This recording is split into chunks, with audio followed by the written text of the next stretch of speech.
Howdy, guys, and welcome to Cliff Notes and the Amazing Race Episode 5 recap. Hope y'all are all doing fantastic.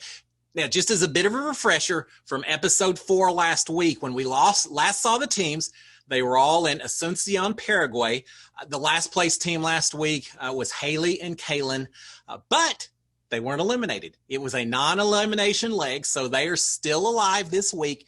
However, we are going to see them have to do an extra task. They call it a speed bump that they're going to have to do at some point during this episode's race. So we'll get into that here in just a little bit. So all the teams are in Paraguay. They are getting ready to head to a new country. And where is it? Well, we find out when Will and James, who finished first on the last leg, get to leave Paraguay first, and we discover that they are all flying to Paris, France. So going not just to another country, but a whole different continent. Now we see that Will and James leave at 1:41 in the morning, something like that. They're going to have to go to the airport, fly. We'll talk about the flight here in just a second. But here's the kicker. This is the first time when they're moving to a new country where all the teams aren't on the same flight. So it actually makes sense, or it's a benefit if you finished earlier in the last leg. It's going to make it easier on the next leg of the race because there's two different flights that these teams are taking. The first flight arrives in Paris at 7:50 in the morning, and we get four teams that make it on that first flight. Will and James, Michelle and Victoria, Riley and Madison, and then Leo and Alana. So half the teams are on the first flight that gets in at 7:50. The second flight, which has the other four teams, it gets in 15 minutes later. So, 15 minutes isn't a huge amount of time difference, but you never know if one team's going to get delayed or one flight's going to get one delayed, or 15 minutes may make a difference, and we'll watch as it happens. But they are on two different flights.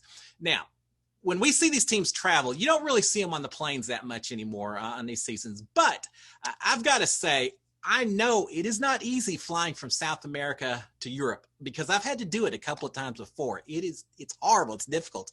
So I looked up the flight times for what would be required to go from Paraguay to Paris in this day and age. And it's hard. You're basically talking from Asuncion to Paris is about a 22-hour flight with two stops, one stop in Panama City, one stop in Newark, New Jersey. The one timetables I looked at, flights got in around 7:25. These flights get in around 7:50. So I think it's probably about the same that these teams were having to do. You're talking 22 hours plus or minus of being on an airplane as you do go to the next continent. Picture how horrible that is. They get a little sleep, but it's a long time to be sitting on a plane. But the teams do eventually get to Paris. Land at the airport. And before we talk about the race, there's just a real quick story for y'all. A little story about French airports that old Cliff Hogg had to deal with. The first time I ever flew to Paris, I was going through a security, a customs checkpoint, and they stopped me. They looked through everything. Yeah, sometimes that happens. They found in my carry-on luggage a big old pack of cheese-flavored peanut butter crackers that I carry around everywhere. Just it never hurts to have a little snack if you missed out on meals, things like that. So I had a big old package of those cheese-flavored peanut butter crackers. Y'all know what I'm talking about. Well, they looked at those things and they just kept asking me over and over, is it good? Is this good? I said, yeah, it's real good. It's real good. Oh, I've never had this before. I'm very curious. Is it good? Yeah, it's good. Finally, I realized that I wasn't going to get through that security checkpoint unless I let them see just how good they really did taste. So it actually did cost me a couple of packages of my crackers. I had to give one to each of the two security guys, checkpoint guys, before they would let me through the checkpoint. So yeah, when I went to Paris, I had to pay off the customs people with the little cheese crackers, greasing the palms a little bit with a little bit of food, which I've always thought was pretty funny. But yeah, so there's my story about French airports. Now, for the first time this season, once they get to the airport, we discover they're going to have to drive themselves. In Trinidad, in South America, they always had taxis taking them everywhere. Not this time. They have to drive themselves. And we should have known it was going to be an issue because while they were still in Paraguay, Will and James were already talking about the fact that, well, we really don't drive stick shifts. Will said, I took some lessons right before I started the race. And so I feel like, I'm good to go. Well, we're going to find out that's not really the case at all. Will may have taken some lessons, but he didn't take enough. Now, driving a stick shift. I grew up driving a stick shift, so it's not a big deal for me. But certainly, if you've never done it before, if you don't know how to operate clutches and stuff, it can be a little bit difficult. I actually rented a car in Aberdeen, Scotland once, and was driving around seeing castles and things like that. I didn't realize when I rented the car that it was a stick shift. In England and Scotland, you drive on the left-hand side of the road. The steering wheel's on the right-hand side, which means that it's driving a stick shift, no biggie, but it meant I was having a shift with my left hand. Now that's a little bit tougher. That takes a little bit different muscle memory than I was used to, but I did all right. I didn't have any major issues with it, but yeah, driving a stick for someone who has never driven it before can be difficult. And we're going to find out just how difficult it is because as soon as they get out of the airport, we see immediately that Will and James are just, they can't do it.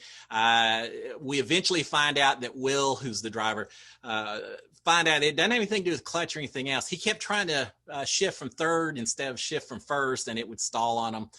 Well, it stalled in the absolute worst place. It stalled during one of those little circular ramps that you have when you're entering, leaving airport garages, things like that. Now, Riley and Madison are ahead of Will and James, so they get out of the airport without any issues. Unfortunately, Will and James' car is stalling out on this ramp, and Leo and Alana and Michelle and Victoria are behind them, and they've got nowhere to go. It gets so bad that Leo eventually jumps out, runs up to Will and James and says, "Get out, I will drive you up past this ramp at least. Then you're on your own, but I'll drive you at least to there." They agree. Leo gets him up there to a point where he can stop, runs back to his car, and the other two cars can pass Will and James. So yeah, it's a little fun watching them try to figure out just how they're going to drive their vehicles. So as they leave the airport, where are they headed to? Well, it turns out that their first stop of this leg of the race is Domaine de Chantilly, which is a castle, and it's an estate. It's about 30 miles outside of Paris. And yes, they are all driving. So again, right out of the airport, we see Will having his issues. But eventually everyone gets to the airport. Eventually Will does figure out what he's doing wrong. It doesn't seem like he had major issues from that point on driving the car. They showed up at the castle, I think third place maybe, if I recall. But at the castle itself, Riley and Madison show up first, and we see that the first challenge, I think they called it Eye for Art. But it's really cool. One team, this is a checkpoint, only one team member can do this challenge. They have to match a person in a painting, a huge hall of paintings. They have to find one painting, pick whichever one you want, but find a person in that painting and match it up against a real life person who's dressed up as that character in a next door room as well, and then take them to a curator. And if they've identified the right person, they get their next clue. I think they have to tell them the author of the painting that this person was in, and they have to do it. It's really cool. There's a lot of paintings in one hall, and then the real life characters are in the other. Now Riley's the first one there, Riley and Madison. Riley decides to do this challenge. These are the pro volleyball players. He's looking for a character, trying to find one that really stands out with clothing colors, bright blue, reds, things like that. But apparently not every painting is represented by the people outside, and that doesn't work for him. So then he goes by facial hair. I think he finds someone with a long beard, and fits in perfectly with the two of them. So he finds someone with the beard, and it works just fine. I think I might have looked for the hats. There were some characters with all kinds of pointy, weird-looking hats and all that. That would be a good sign too, but doesn't seem to be a big problem. He finds the person on his first go, gets a clue, and it's on to the next challenge. Now, just a little FYI about this Domaine de Chantilly and the artwork, this hall. It's really cool. I did a little research on it. This was all put together by the son of the last king of France. He was like the fifth son of King Louis. And he inherited this estate, and he filled it with all this artwork. But the Hall of Arts that we see, he actually had a rhyme or reason to the way he did it. On one side of the hall was all the Italian artists that represented his mom's side of his family. On the other side of the hall were all the French artists that represented the French side of his dad's side of the family. And when he died, his will said those artworks should never be reorganized, never moved at all. And they never did. So when they're seeing all this artwork, it's exactly the same way it was when he died in 1897, whatever it was. So this stuff's been there forever. Really cool. It's neat looking at all the artwork. The one tough thing about doing the Amazing Race is they never get time to really actually stop and look around and enjoy what they're seeing. But hey, it's a race. So anyway, so that's what they have to do. most teams seemed okay finding this castle of the estate, Domaine de Chantilly, except for Haley and Kaylin. We talked about Will and James having issues, but eventually they figure out the stick shift. Haley and Kaylin, who already are behind and having a hard, they're having a hard time driving the stick shift as well. They're already behind, and they've got a speed bump coming up. So it is just not a good day for them. But once they finally do get to the castle, they find out what the speed bump is. And it's not too bad. It involves cleaning two horses' saddles so someone else can put it on a horse. Not a hard challenge. It's just a little bit of a time consumption to do it. But they get that done. So then they go into the hallway to do their own artwork. Now, it doesn't seem like most people have too many issues identifying a character with a painting. A few of them take a couple of tries, but not too hard, except for Aparna, the brother-sister duo. She is having major issues. She must have tried, I don't know, half dozen times before she finally got the right artwork. As a result, they ended up next to last once this challenge got done. I think the Haley and Kaylin were behind them, but everyone else had passed the brother-sister team because she just had some difficulties. But they eventually did get it done. So the next challenge, where are they headed? This is a fun one. Cream of the crop is what they call it. Basically, you had to take heavy cream, I guess it's heavy cream, pour it in a bowl, whip up a bunch of whipped cream until you could turn the bowl upside down and it wouldn't fall out because it was stiff enough, and then fill up 4 pies with this whipped cream and deliver it to in a tent next door. No big deal, right? Well, it was a little bit different because, first of all, it took a lot of stirring to do the whipped cream. It took a lot more effort than they thought. But when they went to deliver the pies in this tent, they discovered there were a lot of chefs all around throwing whipped cream pies at them from all directions. And so they just got pelted with pies everywhere. It reminded me a lot of Big Brother 21 when I just spent a week on pie punishment week having to make and hit myself in the face with pies all week long. I got so tired of whipped cream. It drove me crazy. I had a lot of fun, but a long time to be hitting yourself with pies for a whole week. So that's what it reminded me of when I saw this particular challenge. But no one seemed to have any issues with it. They got their pies done, got them delivered. No one dropped their pies at all. Now, one interesting thing, Riley and Madison finished first this particular challenge. The alliance that was formed back in Columbia with the other 3 or 4 teams is still in effect, the other 3 teams, because they immediately go in and they tell Hung and Chi and Will and James, say, be careful when you go into this tent because you're going to get pelted by pies. You can't drop your own pie or you've got to go back and make more. So the alliance is still in effect. Once the pies are complete, they then have to go back to Paris and head to the Musée des Arts Forains. I hope I pronounced that okay. At this place right outside, we see another yield box. Now, Riley and Madison, it sounds like they kind of confirmed that you can only use a yield box once, I think maybe once per season, because they say we're not going to waste our use at this time. So it is limited. You know, once you use it, it's burned, I think, at that point in time. So we see the yield box, but we never saw it again the rest of the episode. So apparently no one used the yield box at this point. I'm wondering, is there going to be yield box at every single episode?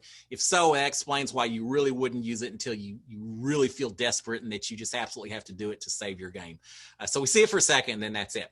Now, at this Musée des Arts Forains, we see it's a big carnival complex. Kind of creepy French carnival stuff like sometimes you see, but I'm surprised we didn't see mimes there. Maybe that was too scary for the teams. But they have to complete 3 different carnival games before they can go on to the next checkpoint. And it's one team member, and it's a team member who did not compete in the art challenge over at the castle Domaine de Chantilly. So the other team member has to go in and do these 3 games.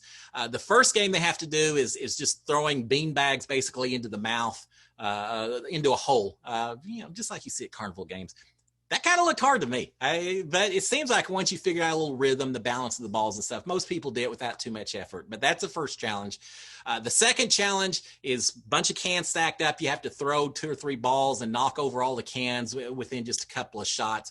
Didn't look so bad. That was all right. And then the third challenge, and I would have had a blast with this one, involves rolling balls up a little ramp into little holes, and that causes your horse to scoot along. It's a horse race game. You're competing with a bunch of other people. I used to play that game so much as a kid. We would go to the Fort Worth Rodeo Fat Stock Show every winter. and my brother and I would just spend hours and hours on the midway, and we would play that game, rolling the balls on a horse race. So I think I would have done great on that particular challenge. It was fun to watch everyone playing on it. But anyway, so once you finish those 3 challenges, then you get a ticket that lets you shoot open where your clue is. Shoot a little rifle, air rifle, and open up a thing and get your clue. And once you've got that clue, then you have to go to the Pont des Arts Bridge. I don't speak French. This is crazy. But it's the final checkpoint is a bridge somewhere in Paris that you have to rush to. And we see that the first people to complete the challenge, Riley and Madison. Riley and Madison had a great leg. They started off, they were the first ones out of the airport, and they dominated the entire leg. They didn't have any issues. They made it to the very end in first place. I think they won a trip to Vietnam. This was their first win of the season, and I think they're going to be a team to beat. They're playing very well. They're very calm, collected, working well together. So they come in first place. Not a whole lot of excitement with that or mystery or anything else. They did well throughout the whole challenge. But who's going to finish last? That's the much more important question. So what we discovered is that it really is coming down to Kaylin and Haley, who have been behind all day long, and they had to do the speed bump as well. So it's going to come down to Kaylin and Haley against Michelle and Victoria. Now, Michelle and Victoria were in the first flight that arrived in Paris, and yet they're now in second to last. And why is that? It's because they have gotten so lost trying to find these carnival games. And we see at one point a map. And it looks like maybe they're one street over from where they need to be. But they mentioned that they've been driving for hours and they haven't found this site. So it does appear that they're behind. Now, sometimes you don't know with editing, are they really that close together? Maybe they've been driving for hours, but Kaylin and Haley are still way behind, and it doesn't really matter that much. So we can't tell, but these are the last two teams left. And as it turns out, Michelle and Victoria truly are delayed, as they end up getting passed by Haley and Kaylin. Haley and Kaylin get into the carnival games and complete all of their games before Michelle and Victoria ever get inside. So it's not that it's close. It looks like there may be quite a gap between those two. And we see that Haley and Kaylin finish up. They get to the checkpoint on the bridge. They are amazed to find out that they aren't the last team to arrive. It's dark outside. There's a lot of time gap, I think, between Riley and Madison and where Haley and Kaylin actually finish up their leg of the race. But Phil says, hey, y'all aren't last. You're still fighting. And they're completely surprised, taken aback by that. But then after that, we then see Michelle and Victoria show up, and they are told that, yes, you are the last team to arrive. And yes, it is an elimination leg, so you have been eliminated from the race. I hate to see that. I kind of thought this was going to be a fun team to watch. I felt like there was going to be a little friction between the two of them, between them and other teams, because they look to be very competitive. But it wasn't to be, and they talked about how great it was, sisters, to be able to work together and do this. So they did fine. I just hate, it's got to be frustrating when you get eliminated, not because you couldn't do some challenge or anything else, but just because you got lost. Your driving just wasn't quite where it needed to be, and that's what the downfall this week was when you're doing your own driving. The driving's important, but the navigator who is sitting in the back seat is even more important. And they fell apart on this one. They didn't navigate the way they needed to, and hence they got eliminated. It doesn't take much in this race before you're eliminated. So we're down to 7 teams this week. They finished up in France. I think they're going to be heading to another country next week in Europe, but we'll find out more next Wednesday. Guys, y'all have a great one. I will see y'all again next Thursday. We'll recap episode 6 of The Amazing Race. We're at 7 teams. We may be down to 6 teams after next week. Y'all have a great week, guys. Cheers, my friends. Bye.